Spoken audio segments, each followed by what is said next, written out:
పేతురుకు రాసిన మొదటి పత్రిక మనము ఈరోజు ధ్యానించుకుందాం. తండ్రి అయిన దేవుని భవిష్యత్తు జ్ఞానమును బట్టి ఆత్మ వలన పరిశుద్ధత పొందిన వారై విధేయులగుటకును యేసుక్రీస్తు రక్తము వలన ప్రోక్షింపబడుటకును ఏర్పరచబడిన వారికి అనగా పొంతు, గలతీయ, కప్పదొకియ, ఆసియ, బితునియ అను దేశములయందు చెదిరిన వారిలో చేరిన యాత్రికులకు శుభమని చెప్పి వ్రాయినది. మీకు కృపయు సమాధానమును కలుగునుగాక. మన ప్రభువుకు యేసుక్రీస్తు తండ్రి అయిన దేవుడు స్తుతింపబడునుగాక.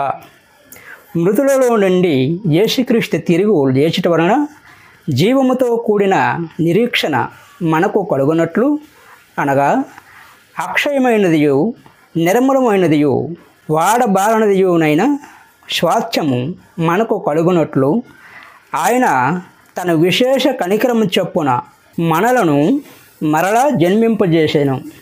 కడవరి కాలమందు బయలుపరచబడుటకును సిద్ధముగానున్న రక్షణ మీకు కలుగునట్లు విశ్వాసం ద్వారా దేవుని శక్తి చేత కాపాడబడి మీ కొరకు ఆ స్వాస్థ్యము పరలోకమందు భద్రపరచబడి ఉన్నది.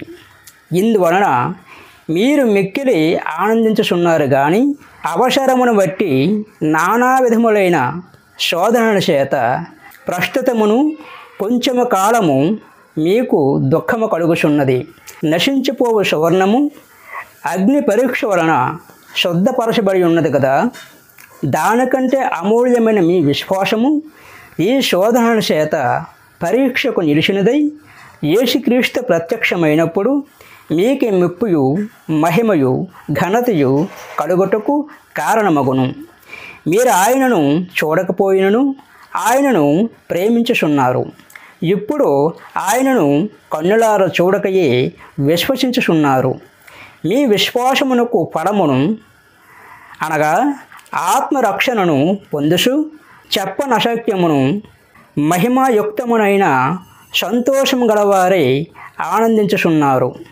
మీకు కలుగు ఆ కృపను గూర్చి ప్రవశించిన ప్రవక్తలు ఈ రక్షణను గూర్చి పరిశీలించుచు తమ యందున్న క్రీస్తు ఆత్మ క్రీస్తు విషయమైన శ్రమలను గూర్చియు వాటి తరువాత కలగబోవు మహిమలను గూర్చియు ముందుగా సాక్ష్యం ఇచ్చినప్పుడు ఆ ఆత్మ ఏ కాలమును ఎట్టి కాలమును పోషించుచూ వచ్చును దానిని విచారించి పరిశోధించిరి. పరలోకము నుండి పంపబడిన పరిశుద్ధాత్మ వలన మీకు సువార్త ప్రకటించిన వాని ద్వారా మీకు ఇప్పుడు తెలపబడిన ఈ సంగతుల విషయమై తమ కొరకు కాదు కానీ మీ కొరకే తాము పరిచర్య చేసిన సంగతి వారికి బయలుపరచబడిను. దేవదూతలు ఈ కార్యములను తొంగి చూడగోరుచున్నారు. కాబట్టి మీ మనస్సును నడుమ కొట్టుకొని నిబ్బరమైన బుద్ధి గలవారే యేసుక్రీస్తు ప్రత్యక్షమైనప్పుడు మీకు తేబడు కృప విషయమై సంపూర్ణ నిరీక్షణ కలిగియుండుడి. నేను పరిశుద్ధుడనై ఉన్నాను గనుక మీరును పరిశుద్ధులై ఉండవలనని వ్రాయబడి ఉన్నది. కాగా మీరు విధేయులగుటకు పిల్లలై మీ పూర్వపు అజ్ఞాన దశలో మీకుండిన ఆశలు అనుసరించి ప్రవర్తింపక మిమ్ముని పిలిచినవాడు పరిశుద్ధుడై ఉన్న ప్రకారము మీరును సమస్త ప్రవర్తన యందు పరిశుద్ధులై ఉండుడి. పక్షపాతం లేకుండా క్రియలను బట్టి ప్రతి వానిని తీర్పు తీర్చేవాడు తండ్రి అని మీరు ఆయనకు ప్రార్థన చేస్తున్నారు గనుక మీరు పరదేశులై ఉన్నంతకాలము భయముతో గడుపుడి. పితృపారంపర్యమైన మీ వ్యర్థ ప్రవర్తనను విడిచిపెట్టినట్లుగా వెండి బంగారముల వంటి క్షయ వస్తువుల చేత మీరు విమోచింపబడలేదు కానీ అమూల్యమైన రక్తము చేత అనగా నిర్దోషమును నిష్కళంకమునగు గొర్రెపిల్ల వంటి క్రీస్తు రక్తము చేత విమోచింపబడతారని మీరెరుగుదురు కదా. ఆయన జగత్తు పునాది వేయబడక మునిపే నియమింపబడెను గాని తన్ను మృతులలో నుండి లేపి తనకు మహిమనిచ్చిన దేవుని ఎడల తన ద్వారా విశ్వాసులైన మీ నిమిత్తము కడవరి కాలమునందు ఆయన ప్రత్యక్షపరచబడెను. కాగా మీ విశ్వాసమును నిరీక్షణయు దేవుని యందు ఉంచబడి ఉన్నది. మీరు క్షయబీజము నుండి కాక శాశ్వతమగు జీవము గల దేవుని వాక్య మూలముగా అక్షయ బీజము నుండి పుట్టింపబడిన వారు గనుక నిష్కపటమునైన సహోదర ప్రేమ కలుగునట్లు మీరు సత్యమునకు విధేయుడగుట చేత మీ మనస్సులను పవిత్ర పరుచుకొనిన వారై ఉండి ఒకరినొకడు హృదయపూర్వకముగాను నిక్కటముగాను ప్రేమించుడి. ఎలయనగా సర్వ శరీరాలు గడ్డిని పోలి ఉన్నారు. వారి అందమంతయు గడ్డి పువ్వు వలె ఉన్నది. గడ్డి ఎండును, దాని పువ్వు రాలును. అయితే ప్రభువు వాక్యము ఎల్లప్పుడూ నిలుచును. మీకు ప్రకటింపబడిన సువార్త ఈ వాక్యమే. ప్రభువు దయాళుడని మీరు రుచి చూసి ఉన్న ఎడల సమస్తమైన దుష్టత్వమును, సమస్తమైన కపటమును, వేషధారణను, అసూయను, సమస్త దోషణ మాటలను మాని కొత్తగా జన్మించిన శిశువులను పోలిన వారై నిర్మలమైన వాక్యమున పాల వలన రక్షణ విషయములలో ఎదుగు నిమిత్తము ఆ పాలను ఆపేక్షించుడి.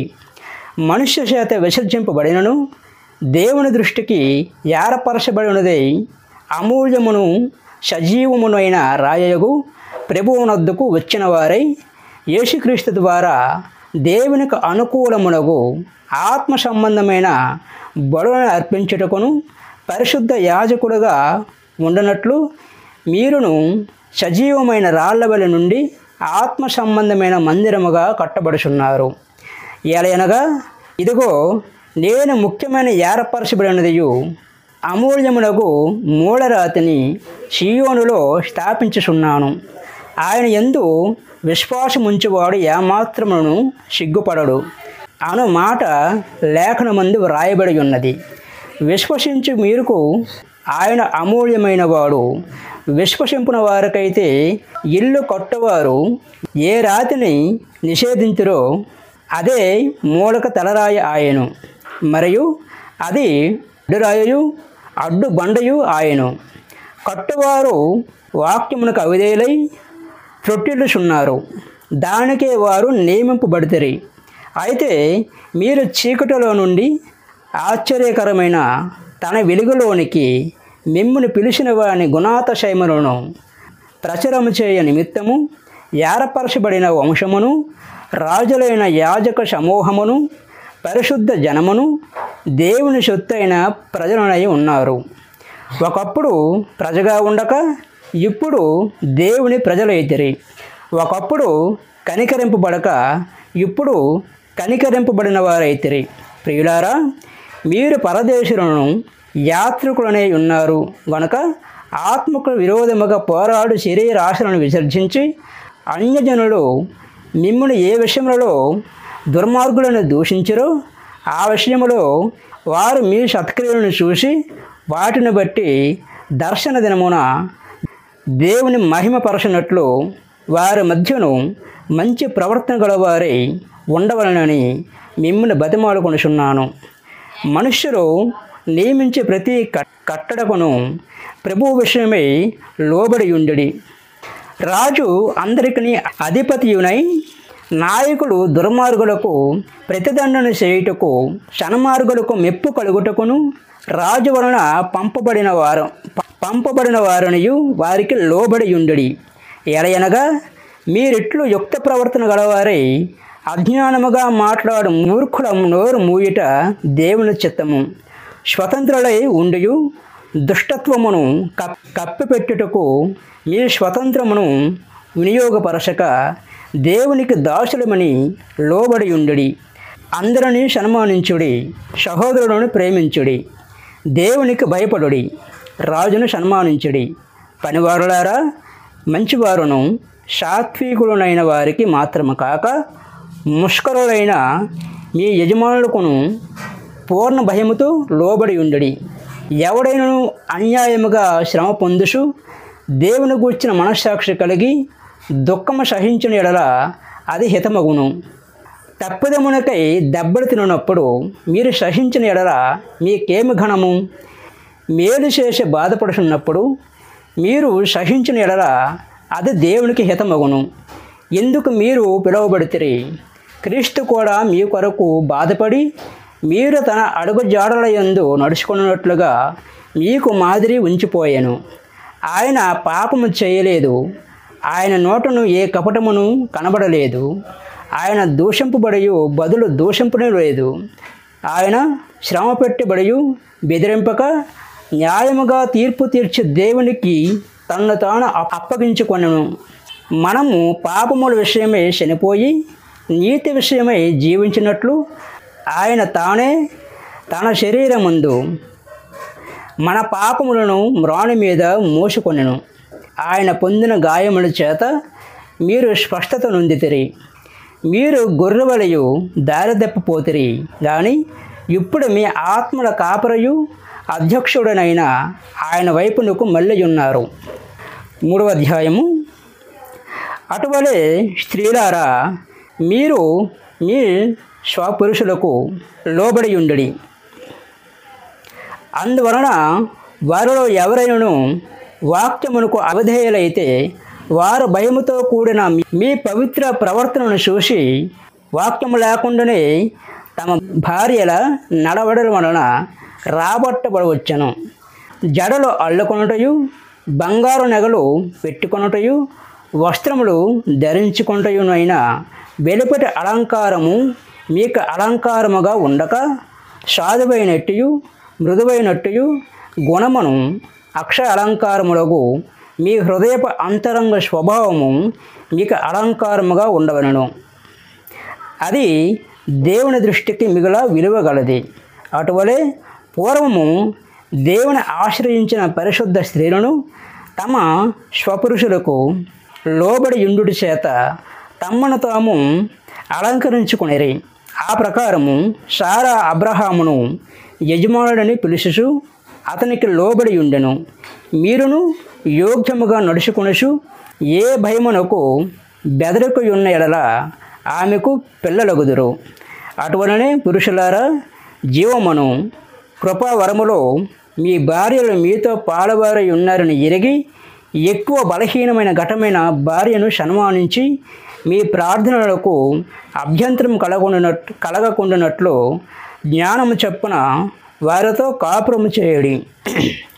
తుదకు మీరందరూ ఏక మనుషులై ఒకరు దుఃఖముల యందు ఒకరు పాలుబడి సహోదర ప్రేమ గలవారును కరుణాశక్తులను వినయ మనస్కులై ఉండుడి. ఆశీర్వాదములకు వారసులొకటకు మీరు పిలువబడుదురు గనుక కీడుకు ప్రతి కీడైనను దోషణకు ప్రతి దోషణైనను చేయక దీవించుడి. జీవమును ప్రేమించి మంచి దినములు చూడగోరువారు చెడ్డదాన్ని పలకకుండా తన నాలుకను, కపటపు మాటలు చెప్పకుండా తన పెదవులను కాచుకొనవలను. అతడు కీడు నుండి తొలగి మేలు చేయవలనయు సమాధానమును వెతికి దాని వెంటాడవలను. ప్రభువు కన్నులు నీతిమంతుల మీదను ఆయన చెవులు వారి ప్రార్థనల వైపును ఉన్నవి, కానీ ప్రభువు ముఖము కీడు చేయవారికి విరోధముగా ఉన్నది. మీరు మంచి విషయములలో ఆసక్తి గలవారైతే మీకు హాని చేయవాడెవడు? మీరు ఒకవేళ నీతి నిమిత్తము శ్రమపడునను మీరు ధన్యులే. వారు బెదిరింపునకు భయపడకుడి, కలవరపడుకుడి. నిర్మలమైన మనస్సాక్షి కలిగిన వారై మీలో ఉన్న నిరీక్షణను గూర్చి మిమ్మును హేతువు అడుగు ప్రతి వానికిని సాత్వికముతోను భయముతోను సమాధానము చెప్పుడి. సమాధానము చెప్పుటకు ఎల్లప్పుడూ సిద్ధముగా ఉండడి.